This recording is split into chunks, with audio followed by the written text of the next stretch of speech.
Sairam, everyone. I'll just give a brief summary of what we discussed last week. So just for the sake of continuity, and then we will continue. I think in the last pair of question and answer which we discussed, Swami is talking about the internal world, the external world, and God.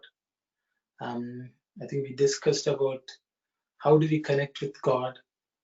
Are they three separate entities? Are they one entity? How we use this entire creation as the means for prayer so that we can connect to God. The devotion which flows from us to God and the grace of God which flows down to us. And through this, we are connected into one entity. I think that's what we discussed last time before we broke off. So I will ask Sister Kalyani to read on the next pair of question and answers. Sairam, Sister Kalyani. Devotee. Swami, you said also perishable, imperishable, kshara, akshara, impermanent, permanent, nitya, anitya. Are there any other names too? Swami, these two are also known as the Supreme Purusha. They are said to be consciousness, Chaitana, and unconsciousness, Achetana. They are also referred to as soul, Jiva, and inert matter, Jada. The perishable, imperishable are named in another context as higher nature, Para Prakriti, and lower nature, Apara Prakriti. If you contemplate with a clear intelligence, you will find that only names change. The thing does not change. Okay. Thank you, Sister. As we can see, Swami is introducing many different words and terminology which is used in Hindu Shastra. And I think the reason is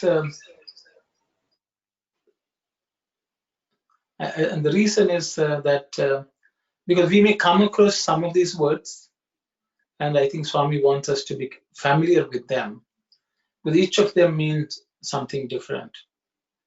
I will just go over the words just for everyone's benefit, and if there are questions, we can discuss.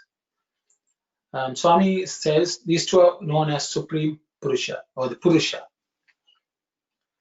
Basically, the both, the perishable and imperishable, the impermanent and the permanent, all are called Purusha. That is all God. Purusha means person, actually. Supreme Purusha means, I think that's the way they've translated it.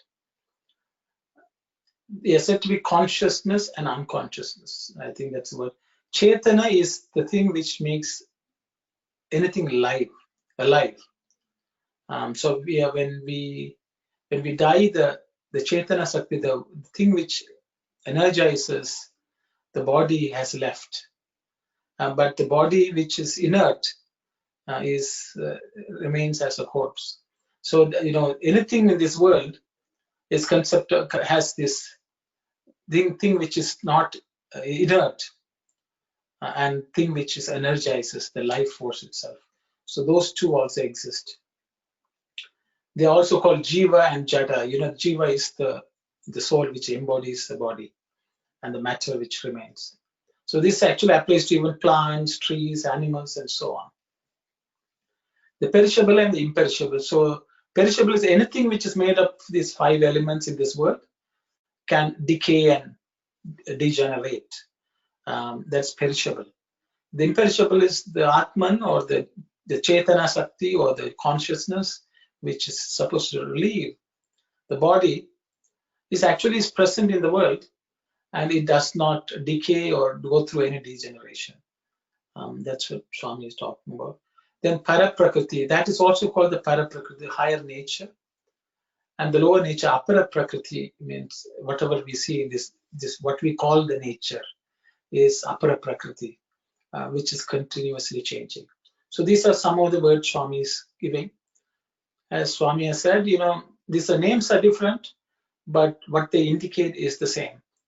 There are different ways which we can describe this phenomenon of things which change and things which do not change, or a thing which does not change. I think that's what Swami is talking about. If there anyone wants to share any thoughts or has any questions, I think all are welcome to speak up, please. Saira. So just a clarification. Earlier in the chapter, we had seen that Swami was using the word permanent, impermanent in quotation marks, and we were saying that the perishable, imperishable, impermanent, permanent was referring to the external world and the internal world. And if I remember correctly, we were saying that the external world is kind of everything other than the Chitta, Buddhi, Manas, and Ahamkara. Yes. But here is Swami he's not referring to that anymore. Is he referring to something like the Atma and everything else that's like Maya? Yes. So the thing is, so there are three things which one is the external world, the internal world, and the Bhagawan. There are three things I think which Swami refers to earlier also. So in this, the external world is continuously changing. But we see outside in the world is continuously changing. But the internal world is more permanent than the external world because it lasts more than a lifetime. As that's what the Shastras say or the scriptures say. That's more permanent than the external world. So the mental faculties are more permanent than the external world. For example, if there's a tree, if we see a tree today, so that picture of the tree is imprinted in our heart, but the external tree will wither away maybe in a few years' time. But the picture which we have taken in our mind will remain without changing. And sometimes even when we are about to die also, we can still recollect that tree, if at all we have planted that picture of a tree in our heart. So to that extent, it is more permanent than the external tree. The internal tree which we have in our heart or in the mind is more permanent. But that too is not permanent for a long, long time, because that too also can undergo change in our next life or things like that. So that is why, even though it seems more permanent, that also is impermanent compared to the Brahman or the Chetana Sakti or consciousness, which will never change. So that is why in the previous instances they were put on in inverted commas. So that means that though they seem, they are only relatively permanent, but they are not absolutely permanent. That's my understanding, but I will leave it to, I hope that answers your question. Yes, thank you.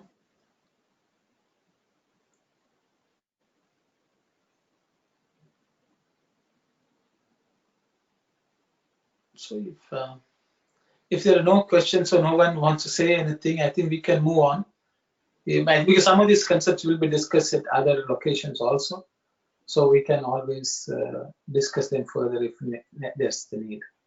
Okay, Sairam Kalyan, you can continue to read that. Devotee. Then Swami, just as perishable and imperishable have as synonyms souls, purushas, does Bhagavanta, the Lord, have any synonym? Swami. Why? Bhagavan is well known by a very appropriate name, Supreme Lord of all, Purushottama, since he is the highest of the supreme spirits, Purushas. Devotee. Oh, how sweet! What a sweet name! Did the souls originate from the Supreme Lord of all? Swami. Here comes the big problem. Once before you asked, did it originate? We must use correct words. Otherwise, we get wrong meanings. We should not say originating from the Supreme Lord of all, Purushottama. In him they shine. I told you before that these entities, Purushas, are indicated by the words higher lower nature and soul inert matter, Jiva Jada. The word nature, Prakriti, gives the sense of essential nature, Swabhava, and divine energy, Shakti, right?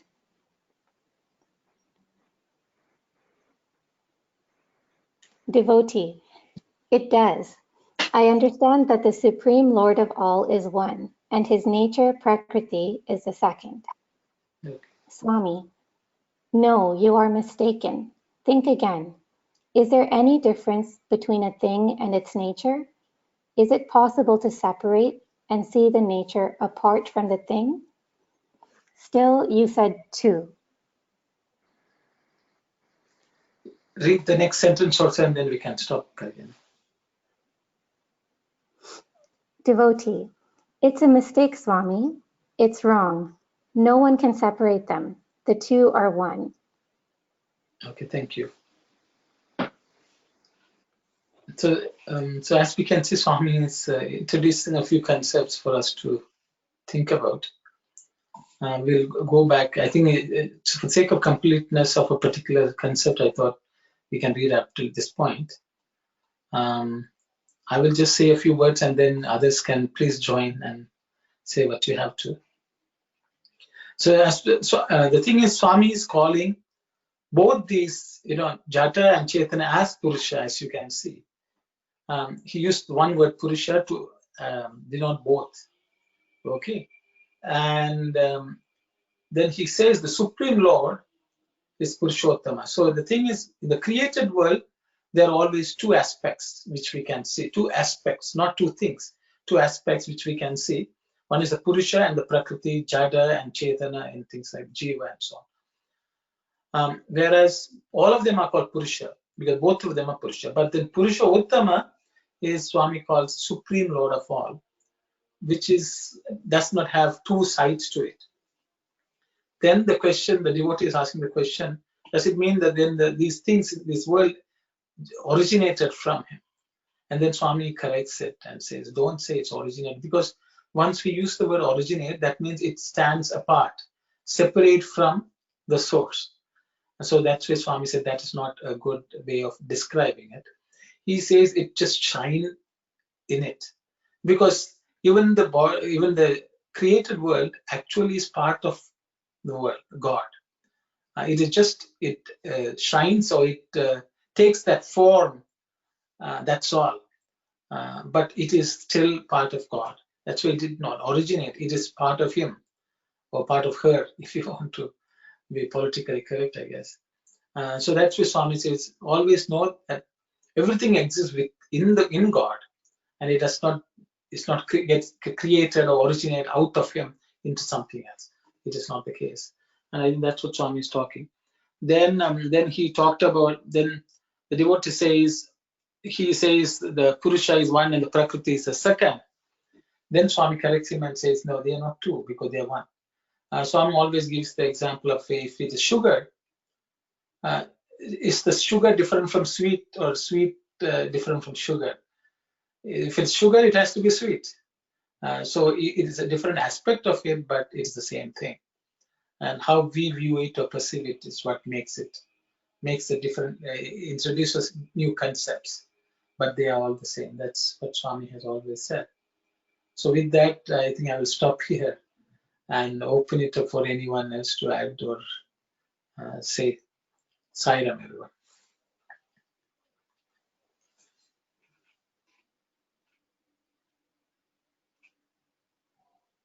So, Sairam, brother. So that's what I just learned today about the originator. That's what Swami say always. We all divine sparkle.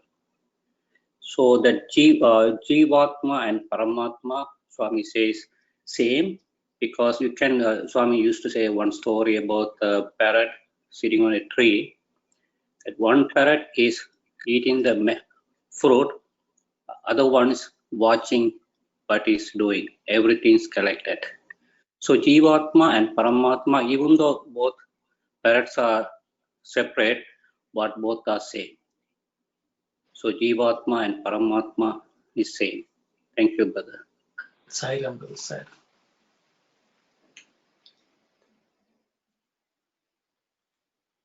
Even the fruit which one is eating is also the same. Just to say, it's fine. I think it's. Does anyone have something to say? I thought someone was trying to say something. Sorry, I just have another question. I guess it's finding a little confusing because I've heard of, Swami saying Purusha and Prakriti, where I thought Purusha would mean like Atma or consciousness, and Prakriti would mean nature or Maya. But I guess here Swami saying the two are known as Purusha, and then he's also saying the two are also known as Para Prakriti and Apara Prakriti. So I'm just finding that a little bit confusing. Okay, sure. So Swami says, see, so as you can see in the last sentence, Swami says, both are one. Like if it's, for example, if sugar is there, sugar has sweetness as its nature, and sugar is sugar also, you see. So is the sweetness the sugar? It is the same thing. So the Purusha by itself is one. But the thing is, there are different manifestations of that sugar as either sweet, or if it's fermented, it may be even alcohol, you see. So let's use the word sugar, sweet, and then sugar and the alcohol. The thing is, ultimately, it is the same matter, same stuff, but at different times it's manifesting differently. So Purusha is one in once, as a whole person or as an object, but it has a prakriti, which is this prakriti. Then there is duality, as you can see. There's para prakriti and apara prakriti. So in the same way, sugar, sugar which is actually sweet, can at times be sweet, or it can be an alcohol. You see, so one is of a higher nature, one is of a lower nature. It is just that it has morphed into something else. But the whole thing is a manifestation of sugar only.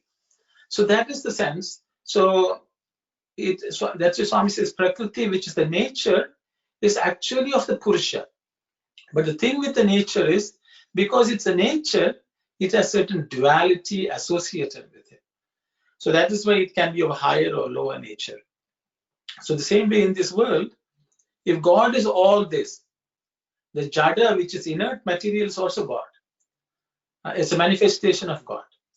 The Chaitanya Sakti, or the consciousness which departs, is also God. But both of them are of a manifestation of the same God in either higher or lower nature, or the inner or outer world, or whatever you want to call it. So it's the same thing. In this created world, it manifests as multiple things. So that's what Swami is referring to.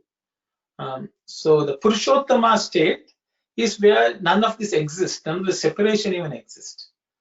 In that uncreated, unmanifest state, there is no nature, there is no Purusha, everything is Purushottama. It's one thing which is unmanifest. So that's what Swami is referring to here. I hope I made myself clear. Yes. So in the metaphor you gave of the sugar, the sweetness, and the alcohol, so sugar would be Purushottama, and the sweetness, the sugarcane juice, I would say, is Purushottama. Okay, that crystallizes into sugar. So that that's of high nature. That crystallizes, that then could deteriorate into alcohol. But ultimately, it all it's all sugarcane juice. Did it originate from the sugarcane juice? No, it's just a manifestation of the sugarcane juice. The analogy may break down at some point, but I thought it just came to me, so I said it. So the thing is, the sugarcane juice is, if you consider that the source, some of the sugar actually crystallizes and they are sugar particles. And then that sugar also can undergo some fermentation. So, but everything is a manifestation of the sugarcane juice into different aspects. So, but someone who knows it all knows, okay, this is sugarcane juice, it is manifesting like this. And that is the understanding. So I would say Purushottama is that whole thing, the ocean. What manifests is maybe just a few drops as, froth or, whatever in the ocean, as waves. But it's all the ocean. The ocean is the Purushottama. The waves is what we see, what we can perceive as jata or, chetana or inert matter or matter and things like that. But ultimately, everything is the ocean, which is the Purushottama. That is the way that it's, that's my understanding.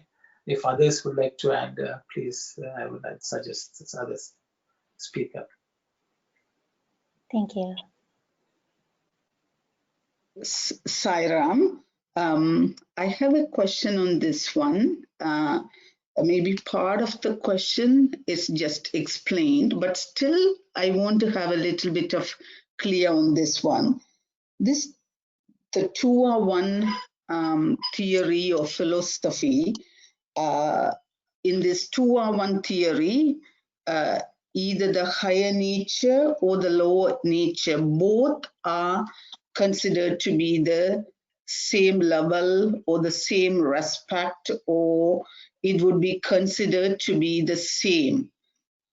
If that is the case, the Swami in this particular text tries to tell us that both are same, even though we consider maybe something, it would be the higher nature, something would be the lower nature, but in our mental plane, we should be consider both are same, regardless of the higher nature person or the lower nature person, or maybe if I don't know anything, I may be wondering why I should know this concept. Or so what would be there maybe a simplifying answer for this one? Why I should understand both the higher nature and the lower nature should be the same, and what would be the benefit out of this one? Maybe in if we think about if the devotee, it could be a very lower level spiritual plane. So Swami nicely explained, but even though it's little bit high to understand the theory, why we should be treating the higher and the lower at the same level. Thank you, Saira. Sairam, sister. I don't know whether anyone else would like to speak up. I will first give an opportunity for others to speak up before I speak. Anyone would like to say something? Okay, so if no one says saying any, people can interrupt me and say okay, but just to keep the conversation going, I will speak. So, for example, let's take your home. As long as you understand this home is one entity. Okay, in a home, we will have different rooms. Kitchen, toilet, it's a living room, sitting room. But we all understand it as one whole home.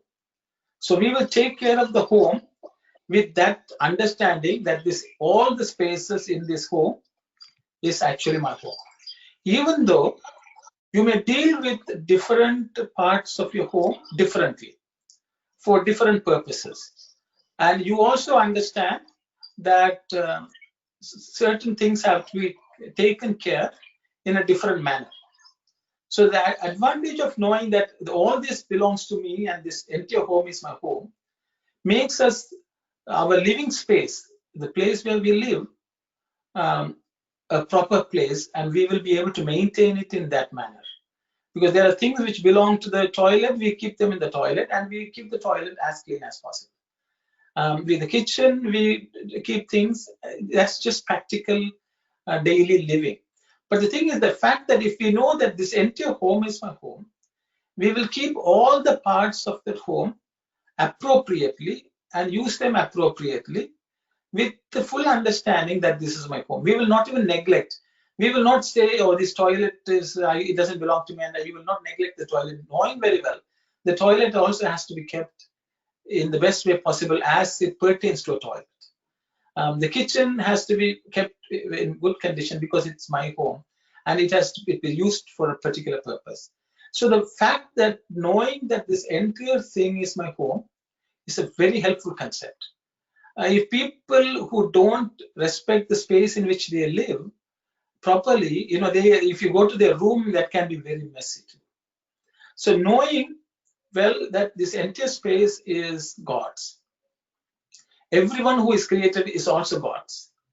But you don't necessarily have to treat them on the worldly plane in the same manner. Not same manner, but you understand that it also is part of God's mansion. So once that concept is there, the way we live in this world becomes much changed. We will not discard anything. We will put to use everything the way it is meant to be used. We will treat everything in the most appropriate manner the situation demands, but without forgetting that this actually is part of our world. This is part of God's home. So that makes our life much more meaningful, much more spiritual, and so on. So that is why we have to recognize this entire thing is God's. Good and the bad all belong to God. But how do we use that? If we think this is our home, if there's dirt which accumulates, we will collect it and put it in a dustbin. The dustbin also will sit inside the home. But still, we have made our space livable, and not only for ourselves, for others as well. So I think understanding that everything in this world is part of God, is a manifestation of God, and has a certain purpose in this world, makes our journey in this life much more calmer, peaceful, and even spiritual. We will be living in a certain sense of elevated consciousness in our life. That is why this concept is a very essential concept for everyone. Knowing and recognizing that all this is part of God. I hope that was what I had in my mind, so I thought I'll share it. So that is the recognition that this home belongs to us all. This large entire view, earth is God's home, and that's God himself. And we are going to live in the best way possible in this, recognizing that it is all God's. Sai Ram, sister. It's a wonderful explanation. Thank you. I really like it. Thank you, Saira.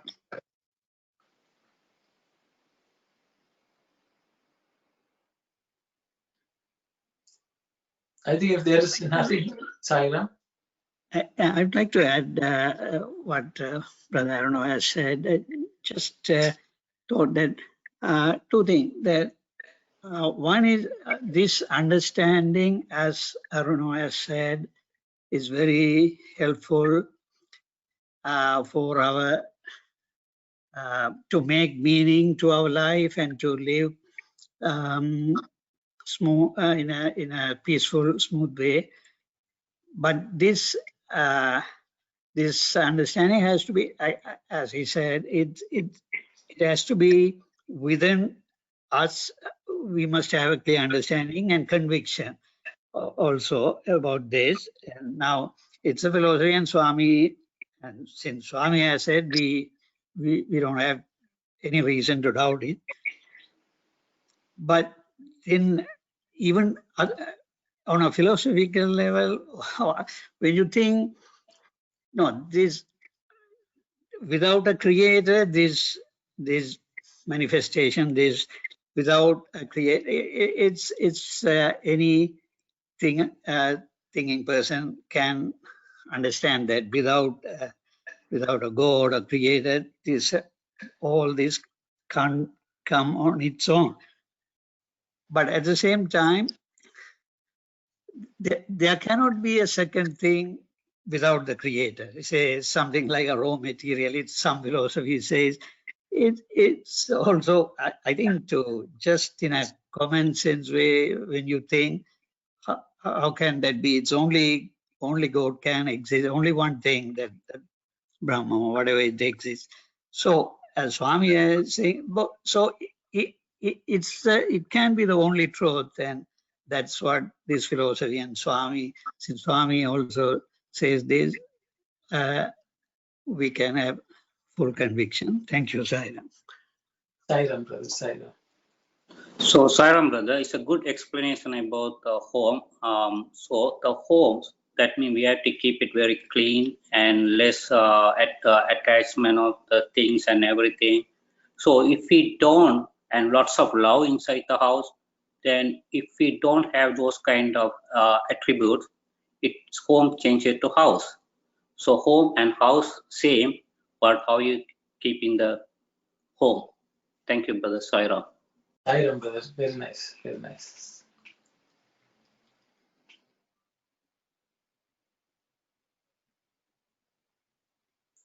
Okay, if there is no further discussion, we proceed. Because some of the concepts will become more relevant for us, I guess, as we move on. Sairam. Sister Kalyani, you can read, please. Sairam, just before we move on, I just wanted to clarify one thing that had come up earlier in the chapter. When Swami said the external world is beginningless, I just was hoping you could clarify that a little bit, because I always thought the external world was something, I guess, that was created. But I guess here Swami saying that because everything is one, that's why the external world also doesn't have a beginning. Exactly, sister. Because people think the world was created with a big bang, and all sorts of theories are there. But the reality is no one really knows. The thing is, the way it exists today may have come to be in a recent past of a few billion years ago, but that also no one knows. So that is why it's considered beginningless, because if it is part of God, it has just existed. It is just that manifestation has been changing over time. But the five elements which are there, the atoms have to exist in some form or other. So the current form may have changed. The current formation of the atoms may change, but atoms are not nearly created, nor are they destroyed, which I think science knows, because if you break an atom, it becomes energy, and the energy can again crystallize into an atom. This is what the scientists will say, but they don't know how it happens. So the atoms are not created nor are destroyed. So that is what this external world, when Swami says the external world is beginningless, these atoms will always exist because they are part of God. They sort of, because God has become the atoms. If the God is existing always, the external world also will exist in different shapes and forms, but it will always exist. I hope that answers the question. Thank you. No, to make it a little bit more, what Aruna has said, that these, we call birth and death cycle. It's a cycle, so that there's no beginning and end for a circle. So it's the same thing. The creation and dissolution is a cycle. So it's they say it's a circle. It doesn't have a specific beginning and end. So it has been going on a circle without beginning and end. Sairam. Thank you very much, brother. Thank you.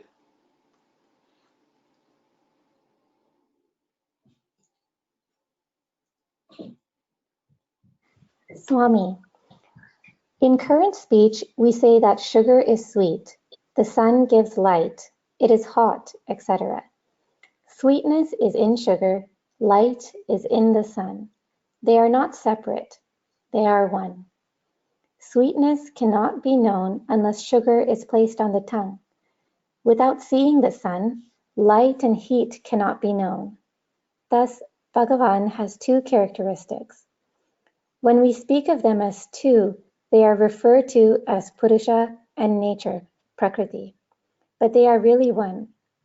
Nature in the Bhagavan, this is what is known by the name Great Illusion, Mahamaya, is unmanifested and inseparable, like sweetness in sugar. Inseparable relationship means just this relationship. By mere willing, this illusion, Maya, envelops Bhagavan and manifests in the form of cosmos, or Brahma's egg. This is what is called absolute full world form.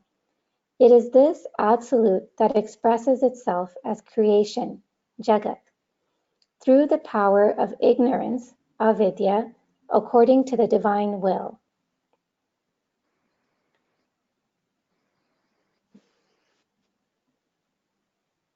Okay, Swami has introduced a few concepts here.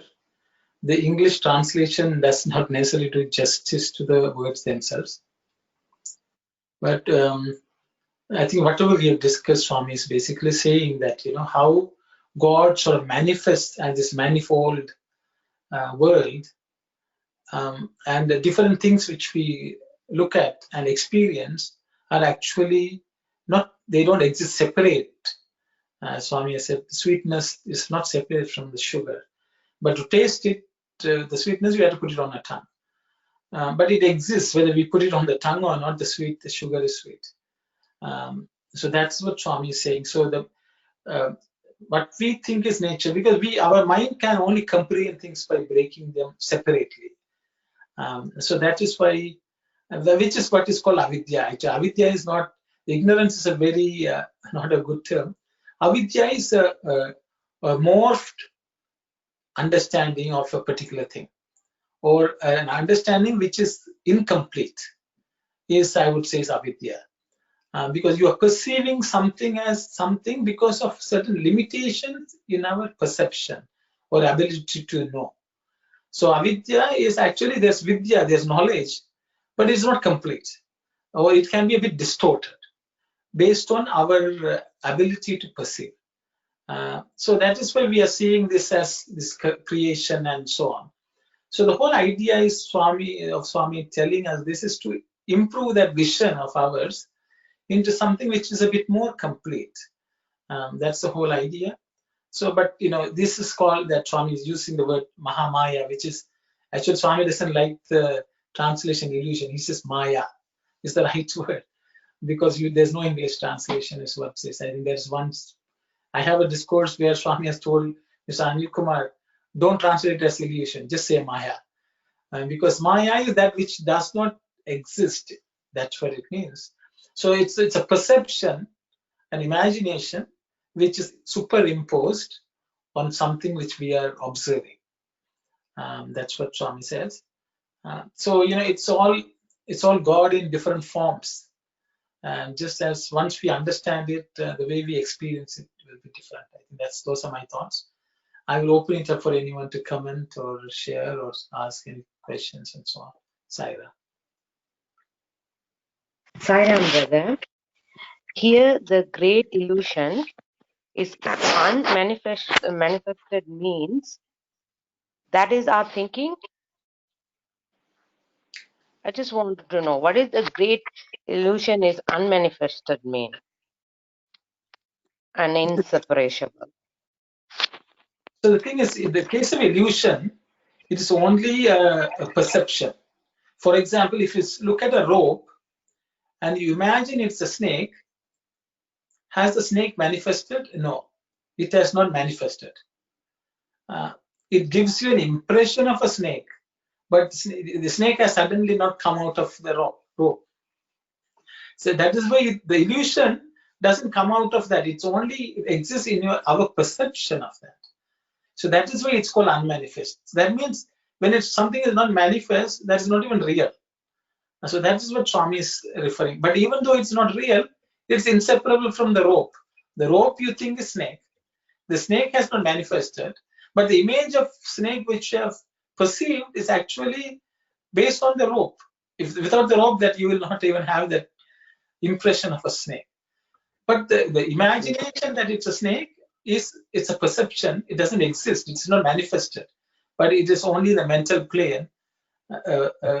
Means that may suddenly vanish also. You see, as soon as light is shone on the rope, there's no snake. So that's why he says it's not manifested. Okay. Thank you, sir. Thank you.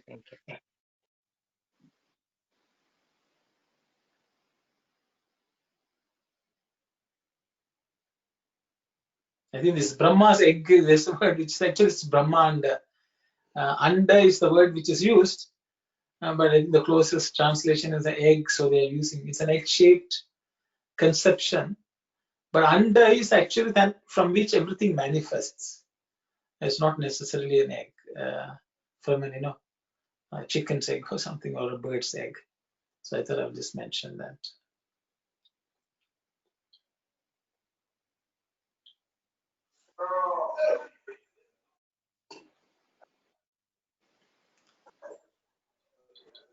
So if no one is talking, I think we can proceed, Sister Kalyani. Can you just explain a bit more about the Brahmanda? Like, why is it like an egg-shaped? Like, what is that?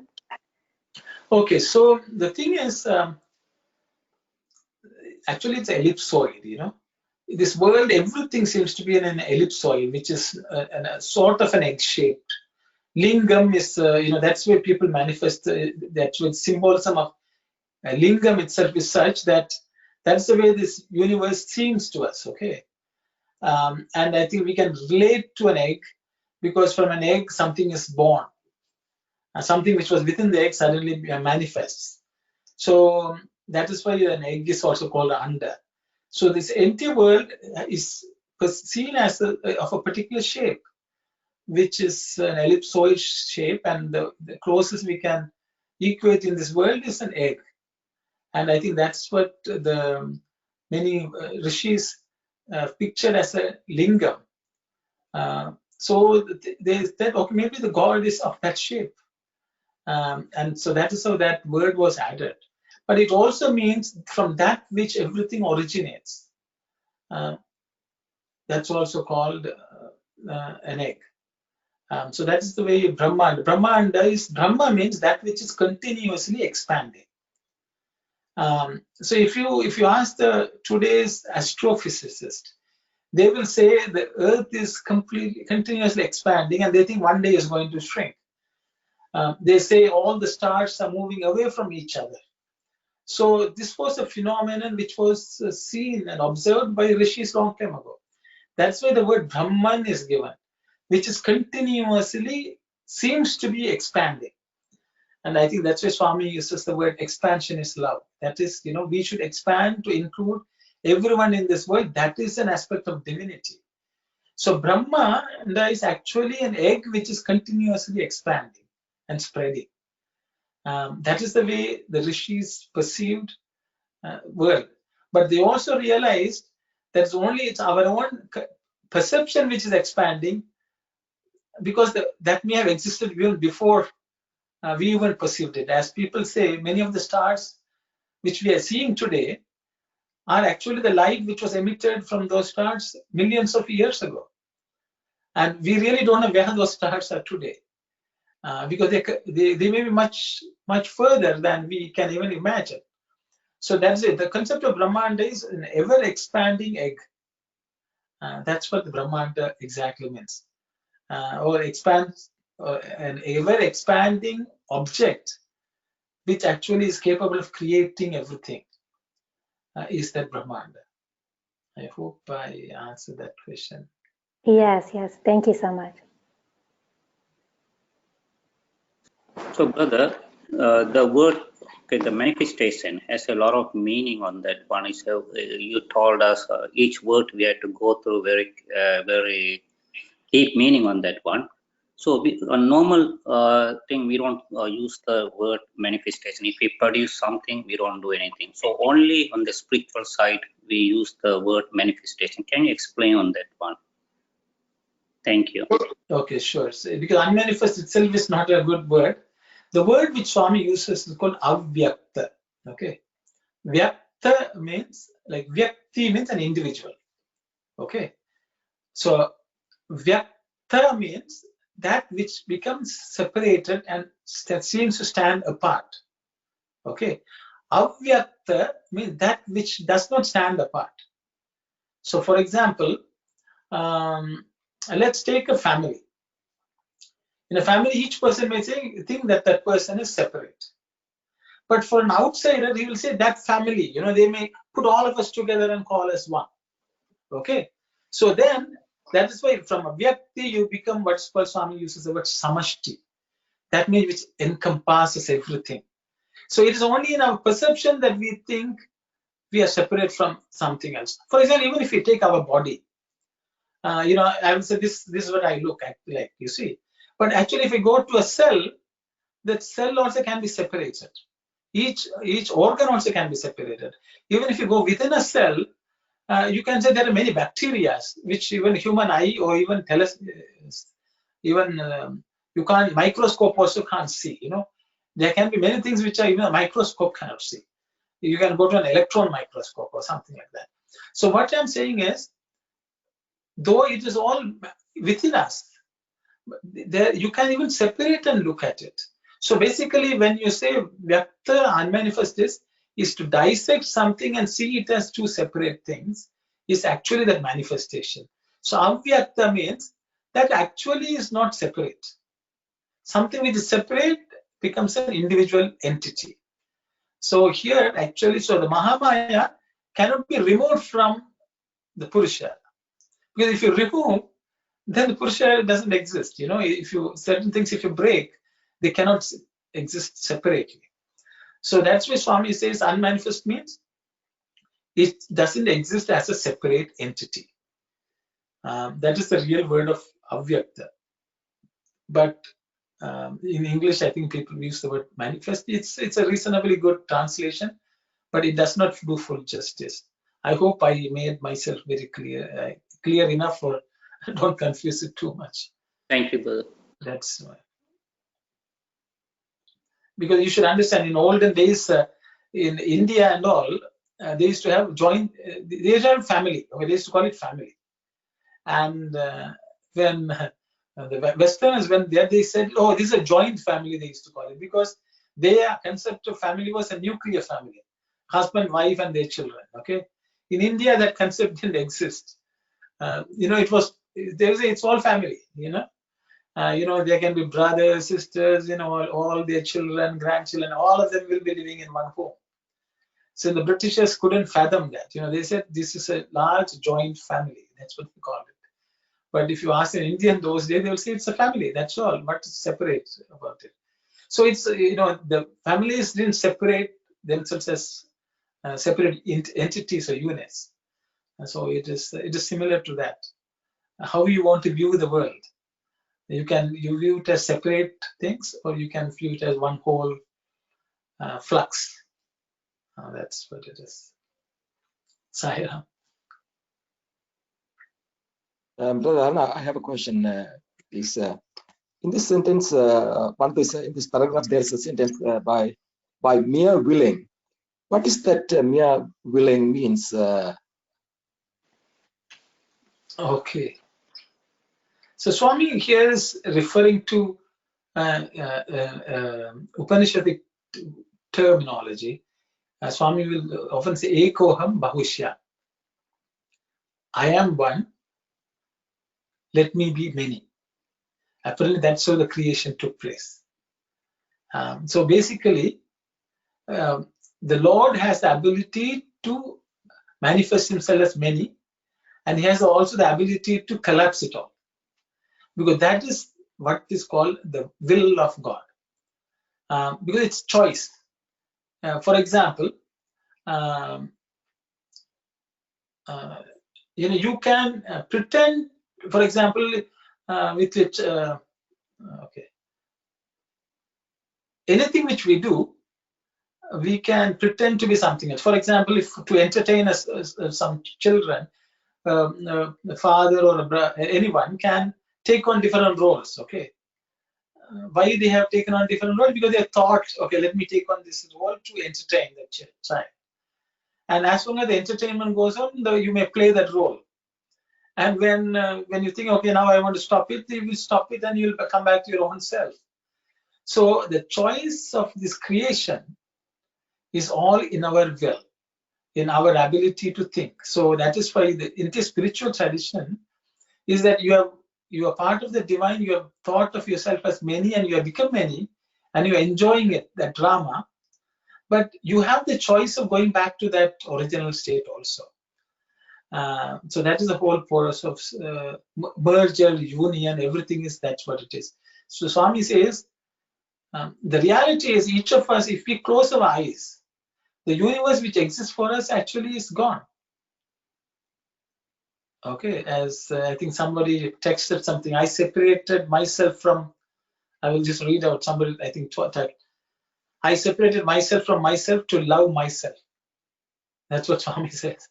You know, so I took on this role so that just I understand my own self, but I, you know, so that is called the original will, original thought that sparked this entire creation. And that is the, Swami calls it the Ichcha Shakti. And a choice, you know, let me do this, you know, I want to, a wish, you can call it a wish also, and which all of us also have in some spark, because we always think, okay, let me do this, let me do that. And then we may say, okay, let's not do that. So that thinking is called a will or decision to do something. And that's what Swami is referring to. Because without, so the entire creation is because of that will. If that will didn't exist, you go back to the unmanifest state, is what Swami says. Okay, I hope I answered. That's my understanding. It's not complete or proper, I guess. But whatever I understand, I shared. But others can pitch in and share in thoughts you have, please. Sai Ram, brother. So the brother Arul's thinking is there was a beginning. Because the ultimate God, for us it is Sai Baba. For us, but he one day he willed, and no sooner he did the sankalpa than Mahamaya enveloped and the cosmos got created. So this the Upanishadic word speaks of an origination or creation at one point of time. But we can think it that for our understanding only the Vedas is saying that Ehovam Bhausya. So, but even Baba to Kasturi, Baba one day said that the same thing. I was one and became many. So in the poem also that somebody now, Sitaram now sent it, the Baba wrote this poem to a big poem, a long poem, and I separated myself from myself and to love myself.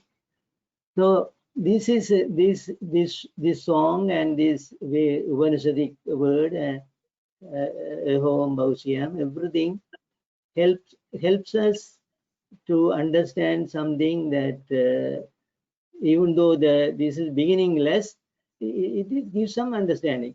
And also in the Purusha Sukta, the Pado Asya Viswabhudani, that so 1/4 of that Amirdam became the universe. So everything that the 3/4 remains Divi, Amirdam. Divi. Only 1/4 got manifested into this universe, the multi-world universe and everything. So the scriptures try to picture us beginning, but we don't know when that beginning started. Therefore, to our human intellect, we will say that beginningless. But for our understanding, the scriptures is saying all these things. Even in regard to Hiranya Garbha, so gold neck also coming in the Upanishads to say that the world began from the Hiranya Garbha. So so many things is here. Yeah, just to yeah. Actually, when we know all this, when we know this, when there was Amirdam alone, and the Amirdam or the Divi, 1/4 of the Divi got manifested into this cosmic world, also gives us solace, lot of solace, because Bhagavan's origin, we are unable to trace Bhagavan's origin. So Bhagavan, for us, he was the entire manifested and unmanifested. Unmanifested 3/4, manifested 1/4. So all these give some solace to the devotee that God, ultimate God, is far, far, far beyond the creation and beyond everything. This is just I was thinking and just sharing. Sorry if I made a mistake. Thank you, sir. Thank you very much, brother. Thank you very much. Anyone else would like to say anything?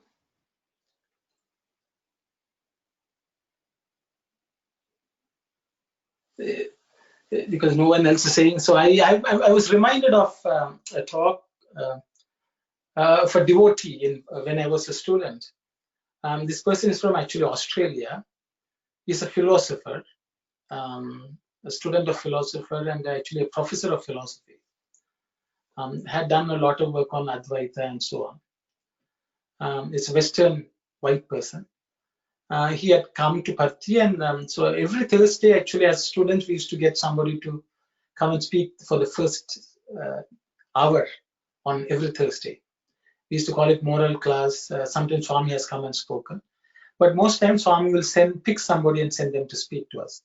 So once this philosopher came and spoke, and I can vividly remember it today. So I thought I'll share. So what he told us was, he was telling, generally we all think, the world was created some billions of years ago. But he said that actually the world is being instantly created every second, every moment. Because there are times, even in our mental understanding, there are gaps. And but we don't pay attention to that. Like, for example, scientists have said, atoms, if you take the atom, the matter is so negligible, most of it is actually space. But if you look at a wall, we can't see the space in all these atoms. We think it's a solid piece. But according to physicists, about 80–90% of it is just space. But we can't even perceive it. And we believe this is a solid wall without any space, and that's the way we are able to look at a wall. Even the floor actually is porous. But the reality is our perception is such that it's a solid thing. And then you can imagine, how am I not falling through? Because of how the energy is actually built up. It's the energy which is actually holding us up. The gravity which pulls us down, and there's a set of atomic energy which holds us up. So the reality is everything is space. Most of it is space, and we don't even observe it. So he was saying, actually the world is being created every moment. At one moment, actually the world can, once I stop thinking, the world will vanish, is what he was telling. And the thing is, all spiritual practices is to find that gap between two thoughts. And if you can remain in the thought which is between the thoughts, then you have become one with God. So his entire talk was basically, don't think world was created some millions of years ago. It is being instantly created every day. It is just that you have pictured a story which basically only looks at the dots and not the space in between. And so you think this life is a continuous journey. But he was telling, every moment, actually, the world is being created. Because you have decided you want to live. You have created an imagery, and you are just continuing to live. That is the way actually the world is. Of course, the matter continuously undergoes change. but ultimately you think this is what I am. For example, when your body continuously changes, your concept of who you are has not changed. Today you may think this is the way I look. Tomorrow you'll think I look different. But you, that person who you are, has not changed. But the things are changing. So ultimately, he said, the world is being created every moment.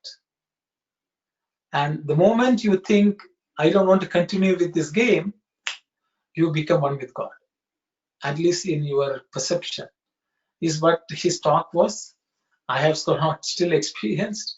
But I thought I would share that because Swami had particularly sent him to talk to us. So this world gets created every moment because we have willed to be part of that world. Because we have willed that our family is this. Because suddenly somebody else comes into a family, then we will accept them. That's again our choice. So ultimately, it's only our thought which ties us to this world. So Swami says, if you can free yourself from that, the creation is unmanifest. So I thought I'd just share. I'm sorry if I bored you with this, but I was when Brother Siddharth was speaking, I was reminded of this talk by someone. Saira. Thank you. It is a very good explanation, brother. It is very good now as far as the deep realization is concerned. Yeah, this is how the Jnana is saying the same thing. No? So long as I am there and the world is there. If I am not there, the world is not there. No? So thank you for that explanation. Thank you. Sairam, since you said this, I'm connected, relevant to that. I'm thinking of the state, Vedic statement, Mano Mula Midam Jahat. But if you can elaborate on that, I don't know, it'll be helpful to others. I think Mano Mula Midam Jahat. That is what you have been explaining. Is it same? Exactly. So the thing is, our mind is the most powerful object for our separate existence. That's why we are called Manishya. Manishya means one who is created by mind. So we have all created our own sense of ourselves.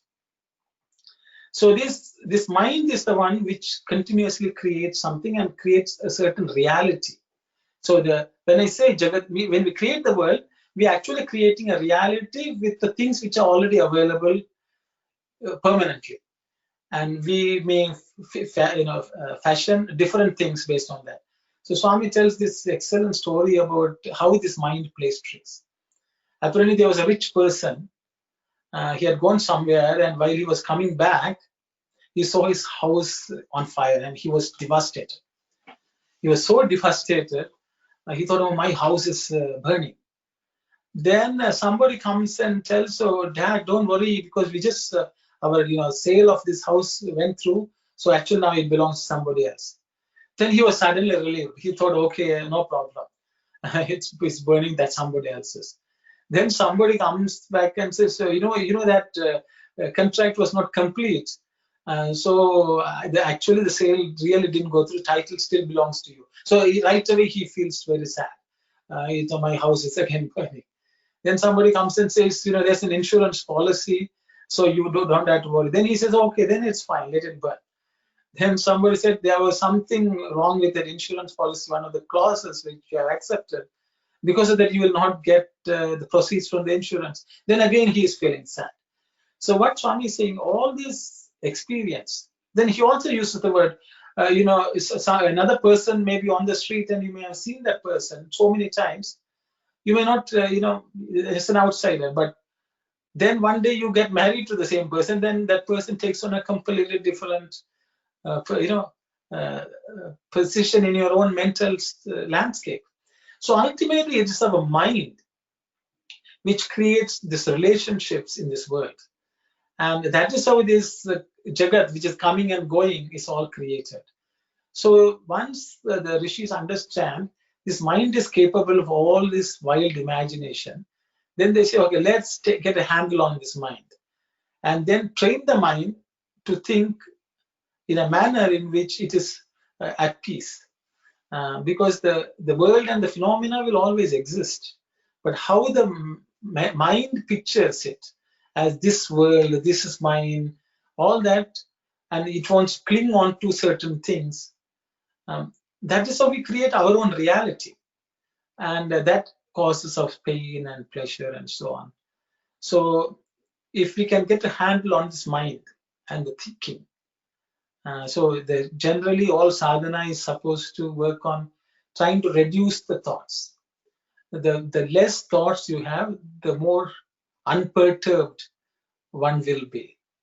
And then once you come to a stage where you are completely thoughtless, or Swami calls it amanaska, the mindless state, then you will not be affected by the going-ons around you, because you have created and you are attached yourself to a world which is not changing, or perception which is not changing.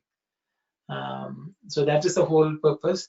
This is a separate topic, the Manamula Vidham Jagat itself, but because Anna had mentioned it, so I thought I'll speak about it a bit.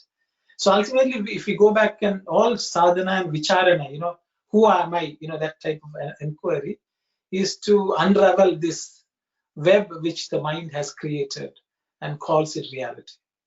I hope I answered the question. It's a bit of a tangential discussion, but it was brought about and we talked about illusion and all that. So it is to some extent relevant. So I thought I will mention. Sahira. Sairam, even in this text, Baba said earlier, the chapter 2, earlier, that during the deep sleep, the world does not exist. Yes. When there's no mind, the world does not exist. And on the waking state, when the mind exists, world also exists. For the jnanis, of course, for the jnanis, they don't have the mind, and for them, there's no world. So everything on the mind. So that's also the same thing is mentioned in the same material. Thank you, Zaira. Yes, sir. So just to elaborate a little bit, even though the world exists the way it is, their perception of the world as how others behave will be different. They just take it for what it is, and they will not create something different which will trouble them in any way. Either likes or dislikes will not exist. So a person who has come to that state will just live life, but they will not be affected because their perception is all this is anyway changing stuff. That's the nature. That's okay. Yeah. Thank you. They don't attribute any importance to it. Yeah. Because they think this just still keep on changing, no problem. Yeah. Thank you. Sairam, everyone. Anyone else would like to say something? I understand it's just too much. I guess some of you may think it's too much philosophy. But I think Swami has told us, and we should make some effort to try to understand. Because once we understand, actually our life will be much more peaceful. That's why Swami is, all our doubts should vanish. But it takes time for us to study and understand and be able to live. It's a lifelong journey or many lifetime journey, but we have to start somewhere. Sister Kalyani, maybe you can continue reading. Just a quick question about the term that is there. It says absolute full world form. I'm just wondering, is that based on another, like a Sanskrit term? Just in the last sentence, this is what is called absolute full world form. It's just like a unique, I guess, term. I just was wondering if there's any reason why it's. So one second, okay, just hold on. Because what has happened is, the original Vahinis was such that some of the Sanskrit terms were retained, but then I think someone in the US took it upon themselves to remove all the Sanskrit words and have created this new version of the Sandeha Nivarini, where they stripped out a lot of Sanskrit terms. So I'm just going to refer to a slightly older version which I have. Let me interrupt, Brother Arno. I think the word is called Samasti Vishwarupa. Okay, thank you very much, brother. I think you are using the other one, which is very good. I'm reading the Samashti. book.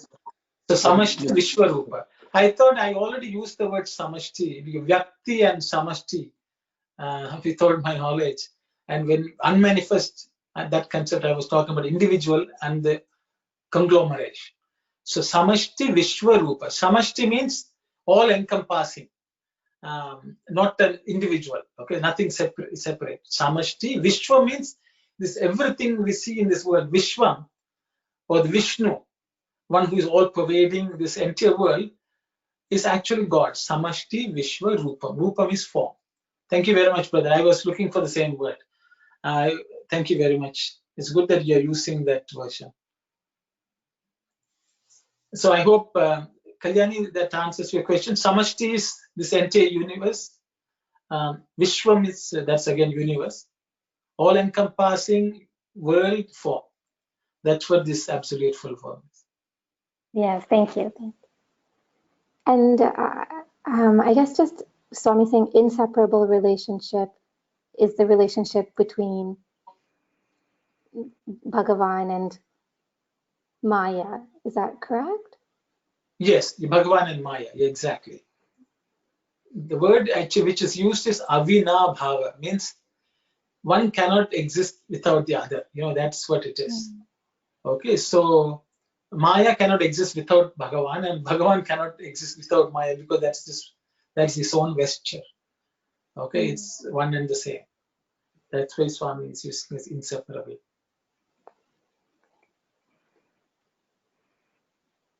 We only have, I guess, a few minutes left.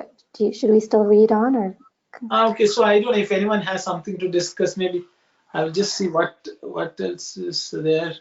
I think there's a lot of material for everyone to, I guess, think about.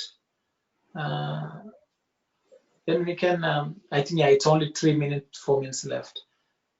If anyone has something to say, please say, then we will continue from next week, from the next pair of question and answer. The Bhavavan is saying that the God willed, no? The God willed and then Mahamaya enveloped. So the Maya is not, Maya is under his control, because he willed and he willed that he become many or whatever. So everything is he ultimately. Yeah, we have to go back to the origin, the person who originally willed it. Yeah, thank you, Zaira. I think in the same vein, because Swami is telling us this, because he says we are also divine. So we have the power to will it back to become the one. So that is the choice which we have to make. That is our desire. So if we have manifested, we have to unmanifest ourselves and back and join the Lord also. So I think that's why it's a bit relevant to us.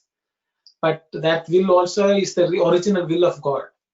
But sometimes we are opposed to that will of God. He says, come back to me. But we say, no, just wait. We are doing some interesting stuff in this world. So that's the choice. That's the choice which we make. But I think the will of God is to go back to the same state. But the illusion is, the pull of the illusion is so much that we will say, God, just wait for some time. I have a few things to deal with here. So I think it's also a will which God has given us, a choice. And I think if we make the choice, then we can free ourselves. And I think God, even though He has will, He's waiting for our will to match the original God's will. Yeah, that's very good. That's what the spiritual practice means. So if we are trying to meditate, so what we meditate, only we put out what is whatever does not belong to us, and keep aloof from all this. So going back, the discard whatever that sensed as nonsense, and go back to original pristine glory. So the meditation is basically what you said. No, that's good, very matching, and thank you for that. Sorry. So it's 10:15. I don't know, it has been a bit of a heavy dose, I guess. I don't know how much you will like or not, and whether it creates more questions. I think it's, we don't have to worry too much if you don't understand. I myself don't understand most of it, but I just keep on read on and try to understand to the extent possible. And I think Swami will slowly reveal more and more to us. And that's all I can say. With those words, we will close the session with Samasta Loka and Shanti Shanti Shanti. Sai. Om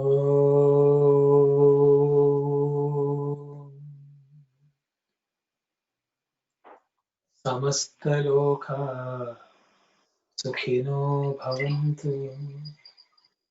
Samasta Loka Sukhino Bhavantu. Samasta Loka Sukhino Bhavantu. Om Shanti Shanti Shanti.